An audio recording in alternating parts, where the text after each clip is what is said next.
현대차 어떻게 보십니까? 이번에 인도 법인의 i4 PO를 통해서 이제 한 10조 정도 들어온다면서요? 네네. 네. 그걸로 보니 인도 시장을 증설하는 용도더라고요. 네. 그거 하고 그다음에 그 주주 친화 정책 강화 그거를 또 좀 추가할 것 같아요. 네. 예, 그렇다 보니까 현대차는 좀 올라오는데 이게 시장이 안 빠진다라고 느껴지는 게 시총 상위의 바통을 이런 식으로 또 잘 받아간단 말이죠. 그렇죠. 그렇죠. 예, 그렇다 보니까 좀 양호하다는 생각이 들어요. 양호하다는 생각 들고 실적 시즌 들어가서 또 막 이렇게 예상 대비해서 완전 서프라이즈는 아니겠지만 네. 그냥 부합 정도 수준은 나올 수 있어 보이거든요. 네. 그렇다 보니까 뭐 현대차는 아직 가지고 갈 수 있어 보여요. 가지고 갈 수 있어 보이고 네. 이게 뭐 네, 그 정도. 네, 그 정도. 그런데 이걸 통해서 이제 부품주들도 다 일어나고 있습니다. 그죠? 예. 네. 그래서 원래 이게 인도 법인에 누가 들어가느냐가 중요한 게 아니라 원래 현대기아 진출하게 되면 같이 가요, 항상. 네, 그렇죠. 대부분이 네. 다 연결되어 있습니다. 네네. 근데 거기서 얘는 인도 법인 관련주 이게 말이 안 되거든요, 솔직히. 그렇죠. 예. 개연성이 안 맞죠. 네, 매출 비중 봐도 거의 다 한 20%에서 15% 사이 다들 들어가 있어요. 네. 근데 그거 가지고 관련주가 뭐냐, 수혜주가 뭐냐 이런 것도 되게 좀 그렇긴 한데 일단 뭐 화신 들어가 있고, 네. 네. 화신 그다음에 SL도 많이 갔었죠. 그죠. 예. 네. 그러니까 요 쪽이 그나마 가장 비중이 높은 쪽이더라고요. 네. 성우 하이텍 뭐 이런 정도. 예. 이때 성우 하이텍은 좀 늦네요. 네. 예. 근데 나머지가 막 급등하는 건 제가 이해가 안 돼요. 예, 전혀 맞아요. 관련이 없는 회사. 네. 그리고 또 저희 홍사님도 한번 얘기하셨던 코리아 FT 네. 이 회사도 있어요. 인도 법인이 네. 있어요. 그죠, 그죠. 아주 어렵게 잘 전환시키긴 했는데 단기 저항은 좀 들어오죠. 네. 이쪽 플레이 어떻게 생각하십니까?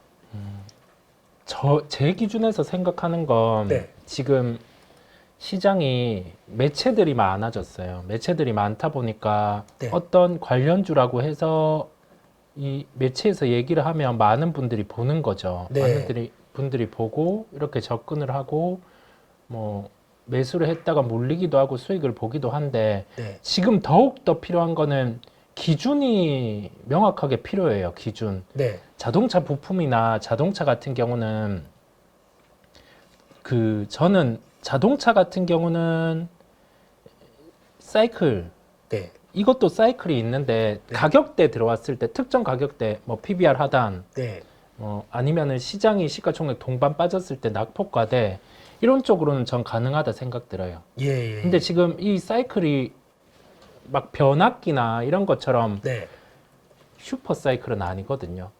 네, 아니다 보니까 자동차 부품을 어떻게 해야 되냐라고 하면 이거를 매수해서 네. 들고 뭐 몇 배를 수익을 보겠다 그것보다는 이건 매매부터 주는 그렇죠. 네, 매매부터 주는 대응이에요. 왜냐면 이게 사이클이 돌아가는 사이클이 아니다 보니까 이게 진정으로 돌아가서 변압기처럼 나오는 건 어떤 게 있냐면 네.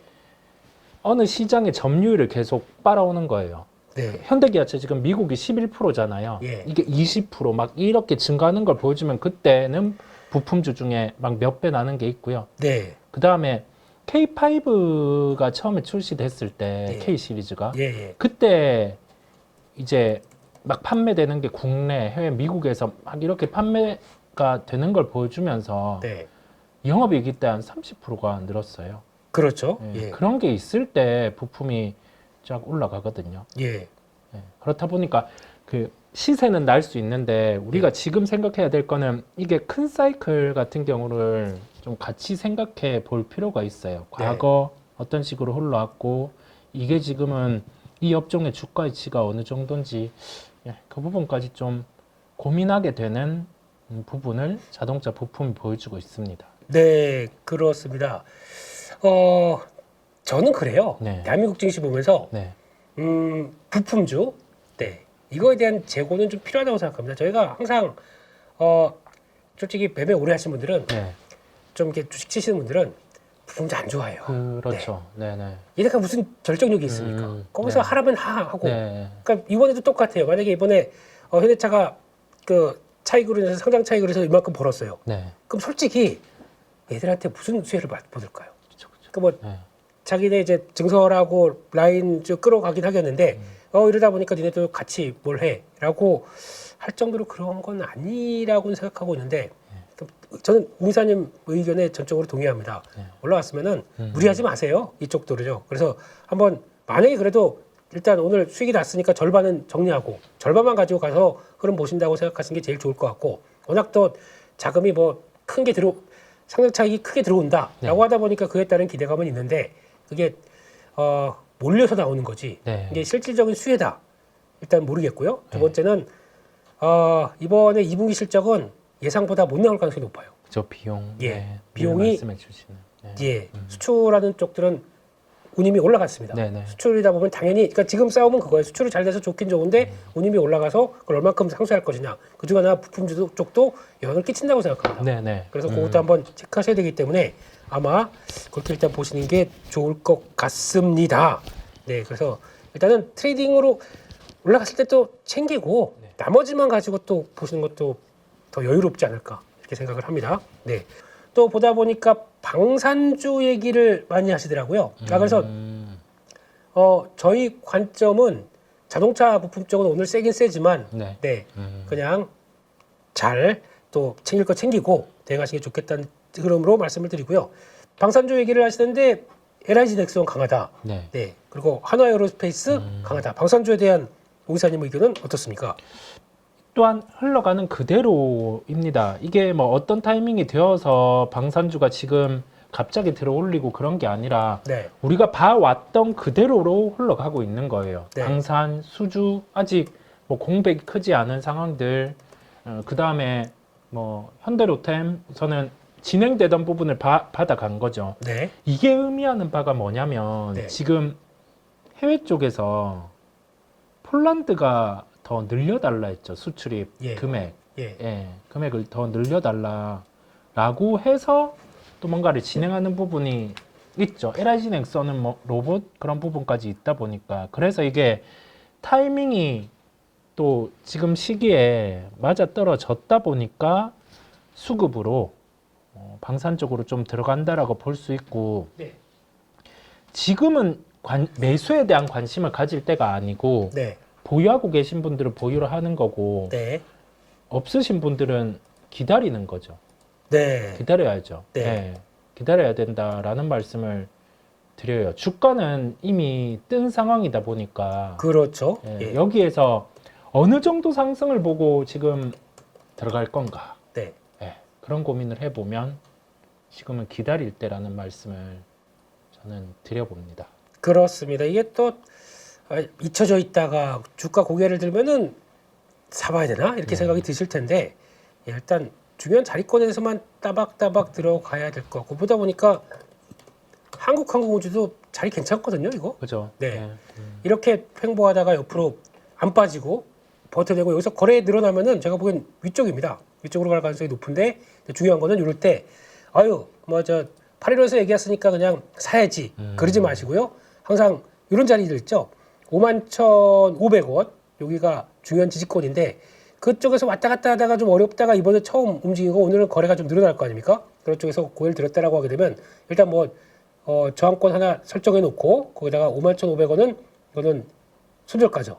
네, 들어간다고 하더라도 1,000원 정도면은 솔직히 2% 3% 정도인데 그거 감안하고 밑으로 2% 3% 위로 한 10% 그러면 해볼 만한 게임 이렇게 생각하고 들어가시는 게 맞지 않을까 싶어서요. 네. 그렇게 보시는 게 더 좋을 것 같아서 방산 쪽도 만약에 그러면 큰 건데 안 간 것들 이런 것도 좀 찾아보는 건 또 괜찮지 않을까 생각이 들어서 그렇게 일단 말씀드렸습니다.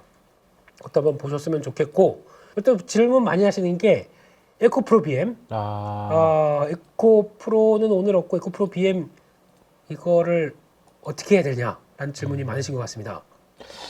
우선은 기다려 보고요. 네. 우선은 기다려 보는 건데 20만 원 이하에서는 그래도 확실히 가격 메리트는 저는 있다라는 생각 그대로 네, 그 다음에 뭐 우리 GM에 대한 데이터나 그런 부분을 봤을 때 확실히 조금 최악은 지났다라는 생각. 네. 예, 수요가 이제 올라올 수 있으니까요. 네. 근데 시장에서 한편으로는 미국 대선 같은 경우도 계속 고려하는 거죠. 그게 네. 불안하니까. 네.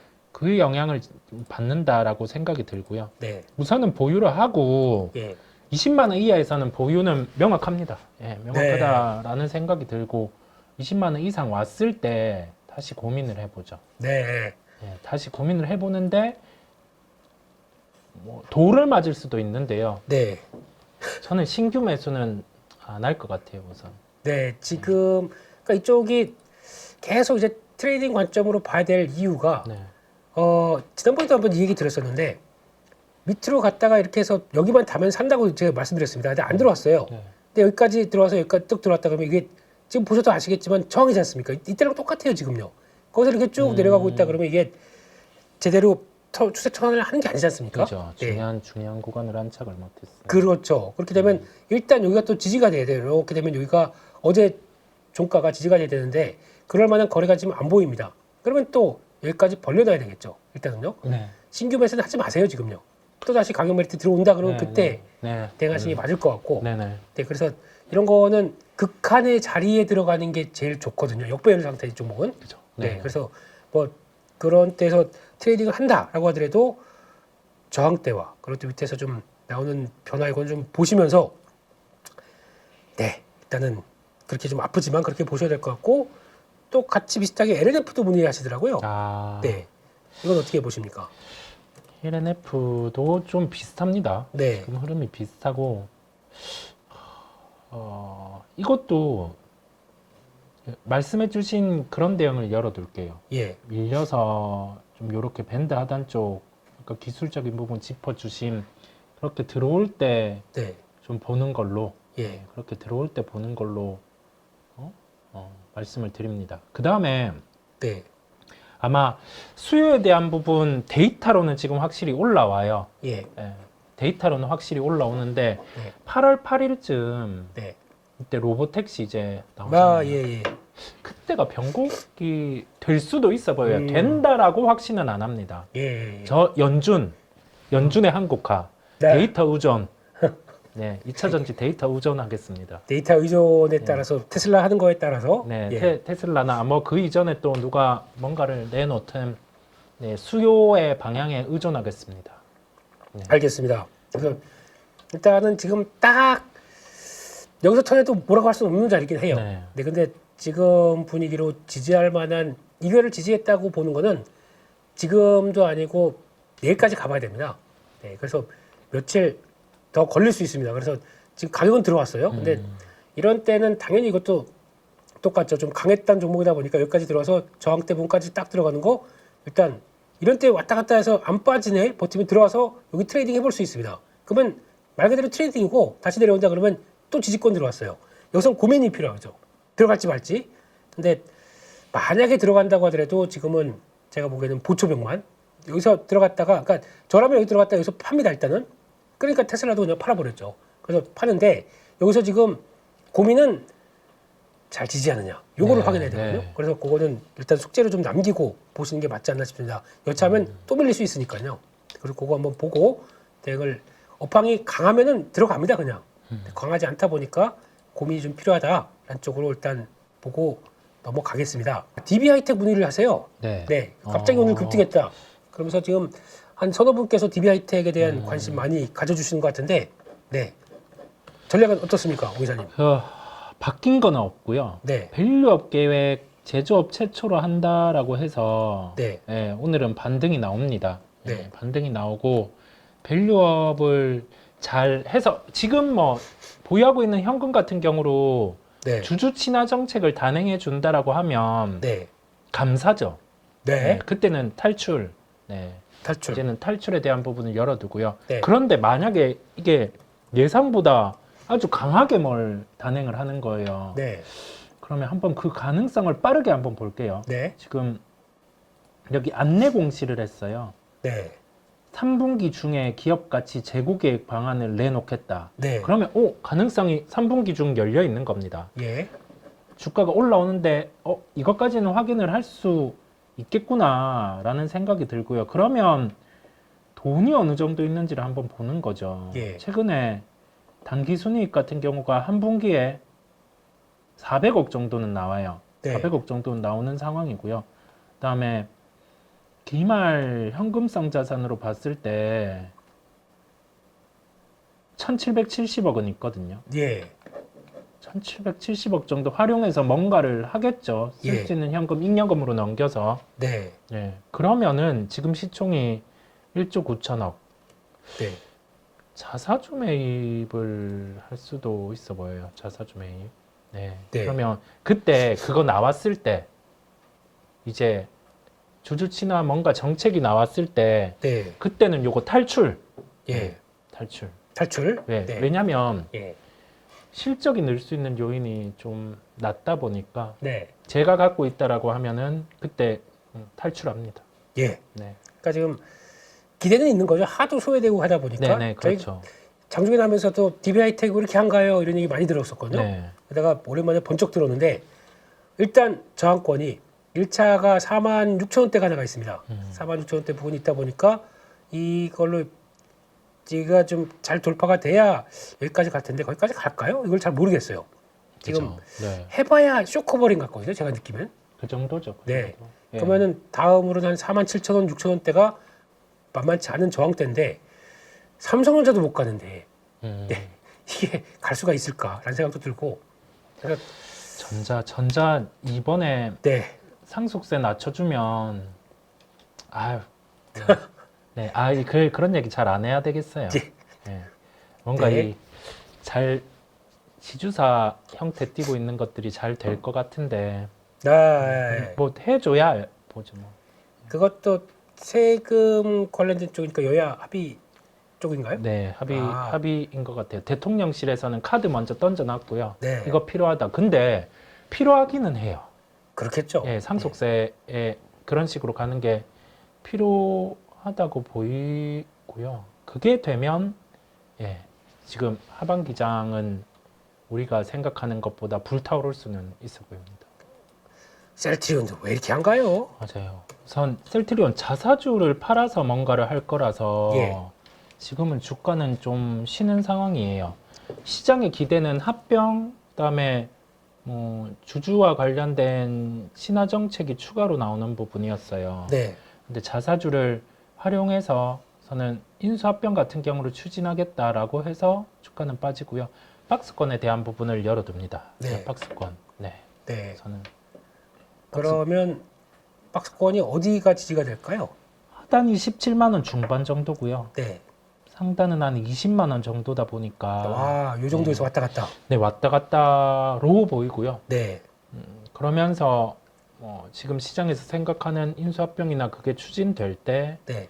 그때 주가 같은 경우가 좀 변화될 수 있다는 생각입니다. 네, 그렇습니다. 그렇게 보시고 셀트리온 제약도 거의 비슷하겠네요. 그러면 같은 흐름이니까요. 제약도 같은 의견입니다. 네. 거기다가 한화옵션 문의가 들어왔네요. 네. 네. 전혀 생각하실 필요가 없어 보여요. 그냥 가는 거죠.